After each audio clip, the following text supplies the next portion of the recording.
Well, here's a look at the sliding table component. See, there's a machined surface here, and that's because the bearing support, and because the table slides open on these slits, our bearing needs to ride on a surface, depending on how far open we have the table. We'll show you that. Nice box, heavy box construction. I laid it on this table and swished it around as a sort of a dirty man's surface plate, and it's pretty flat, so I'm pretty happy with that. So I did take a little file and just touch up a few of the dings that I saw.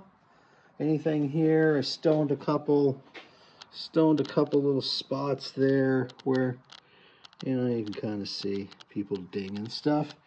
Maybe it's anal, but this thing's pretty heavy, so I don't want to turn it over more than I have to. Anyway, I'll show you it cutting soon.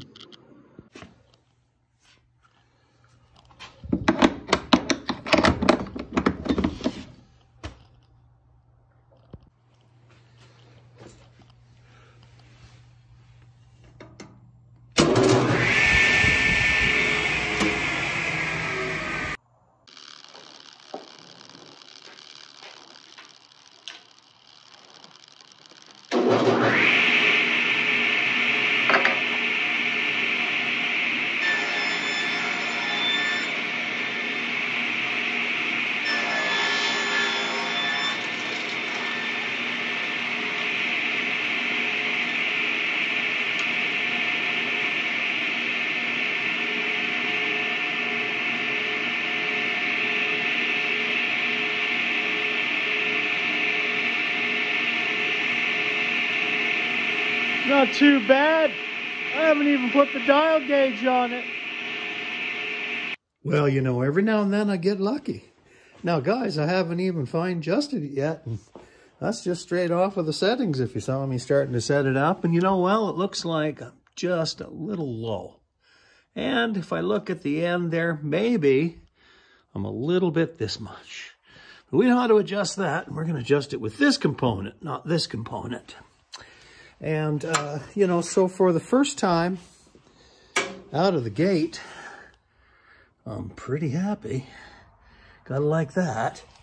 So that does look like my intuitions of the, you know, the dowel pins going through those Simtex adjusters is generally in the middle. Now, I do see that there's a small gap here and a wide gap back there. And so this hasn't been checked and ran this way. So we'll put a dial indicator into the slot and we'll register the saw blade so that we're traveling in that, and if anything, a slight toe that way. Same with this table. It seems to be the height is good. I'm happy with that, but we don't know how it is this way. And maybe another more day and we can pop that away. I've got the fence on the ground right over here.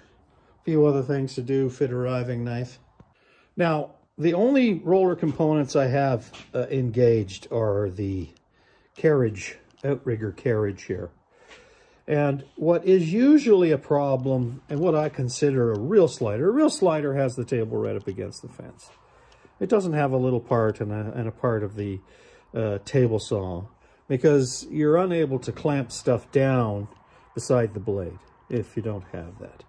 Now this has, as I said, that part in the middle is picked up by these bearings, and that's why it's wide, because when we slide that open, that bearing has to run on that track. And you can see that track is right there, and that I don't have those engaged yet. I'll do all the fine tuning and then we'll bring those up. Those are just helpers. We don't want them in our way until we do what we're going to do. And anyway, sometimes you get lucky. Thanks for watching. Now, the best part is you can't even hear my three-phase operating. See the little lights back in there? See the little lights back in there? Wow. Love how quiet the 600 volts is. Of course, that saw disrupted my wiring.